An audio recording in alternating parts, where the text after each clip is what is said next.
Shalom, Kol Halal Yahweh Ba'Hashem Yahushai, Ba'Hashem HaKach Kodash. Double honors to the elder apostles and the elder bishops of GMS, even the elders that came before them that taught us His truth. Shalom and salutations to all the brothers that push the word, the truth and its sincerity, the hopeful elect tabernacle of David, to the Aquat that are listening, learn, and being a pillar of wrath, the hopeful elect tabernacle of David, the 144,001 third. All right. I'm the brother Yeshua. I'm back with the WW3 Daily Update. Shalom and salutation to you all. Jeremiah 49:20. Therefore hear this counsel of the Lord that he hath taken against Edom, and his purposes that he hath proposed against the inhabitants of Teman. Surely the least of the flock, who is Amalek, shall draw them out. Surely he shall make their habitations desolate with them. The Israelis are drawing out everyone, including the Americans, and Iran, the Carmanians or the Persians, are threatening U.S. against operating in Israel, right? Let's get that real quick. Let's get Matthew 24:6. Let's get that word threat. Okay. 6, you will. Yep, let's go here. Matthew 24 and 6 in the NLT. And you will hear of wars and rumors. There's rumors. Wars and rumors of war, right? Well, this is threats. Wars and threats of wars, right? Iran is doing what? Iran threatens U.S. right out of the pages of the scripture. That's prophecy coming to pass. Threats. Iran threatens U.S. against operating in Israel. Let's see what this is about. Take it away. Live now from Fox, 35 minutes ago. This is up-to-date news. Take it. As you are taking a live look at the here, as we do continue to follow the very latest out of the Middle East. Earlier today, Iran warned the U.S. to keep its military forces out of Israel. Those comments came in a post on the social platform X that has been long associated with Iran's foreign minister. The foreign minister referred to the possibility that the U.S. might send one of its terminal high altitude area defense systems to Israel. Now, if that were to happen, the U.S. would have to deploy soldiers to operate that system. The X message read, quote, the U.S. has been delivering record amount of arms to Israel. It is now also putting lives of its troops at risk by deploying them to operate U.S. missile systems in Israel. So that should tell you where this thing is going, okay? They're deploying bigger and better defensive weapons, offensive weapons, and troops, right?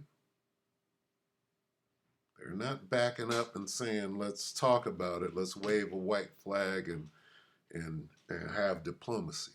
They're not saying that.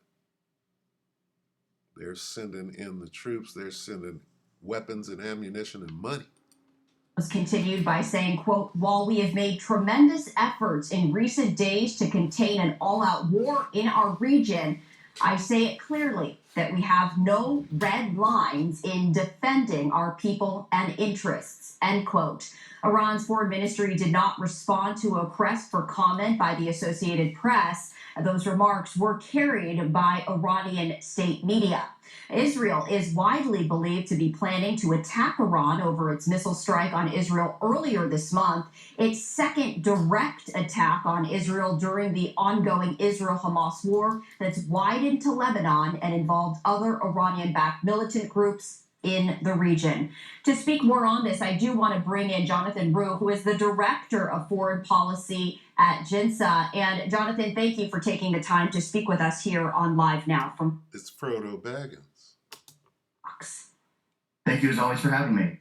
I do want to get to the very latest in Gaza between Israel and Hamas, but I wanted to get to the comments that were made on the foreign minister's social media page on the social media platform X. What do you make of that, with Iran warning the U.S. to keep military forces out of Israel? So I think it's Iran's latest attempt at driving a wedge between the United States and Israel, which unfortunately over the past year it has had some success doing over issues like Gaza and Lebanon. But ultimately, Iran's worst nightmare is to see Israel and the United States united around a common defense and also U.S. backing for Israel's presumed forthcoming attack on Iran itself, and U.S. support for Israel to contain Iran's own incentive to retaliate and keep escalating up the ladder going forward. That's enough. Escalating. Retaliate and keep escalating up the. See, so this is not going anywhere. It's not fading, right? It's not calming down. Everybody's waiting on the next attack, biting their fingertips. So, yeah, they're being drawn out, right? Here's what's going on. The Americans are being drawn out, right? And the Iranians are doing what? They're threatening.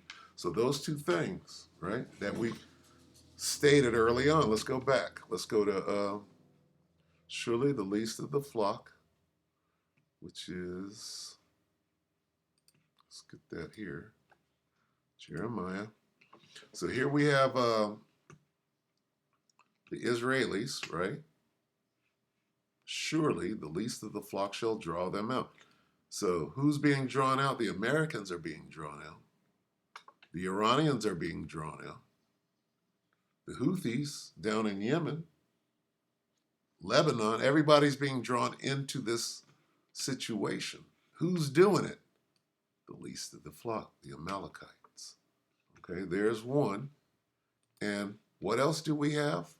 Threats. Threats. Right there.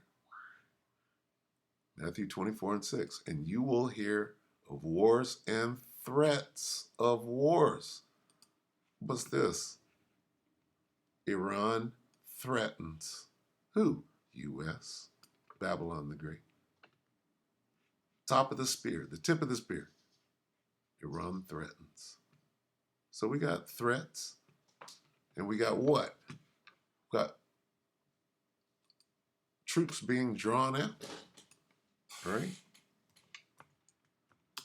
Into what? The Middle East, the Valley of Yehoshaphat. Most High said he's going to gather all armies. Joel 3:2 in the NLT. I will gather the armies of the world into the Valley of Yehoshaphat, the Middle East. That's simple. So continue to watch, right? And everything is just falling in place as the scripture said that it would. With that, we hope that the elect were edified, you brothers and sisters. Shalom.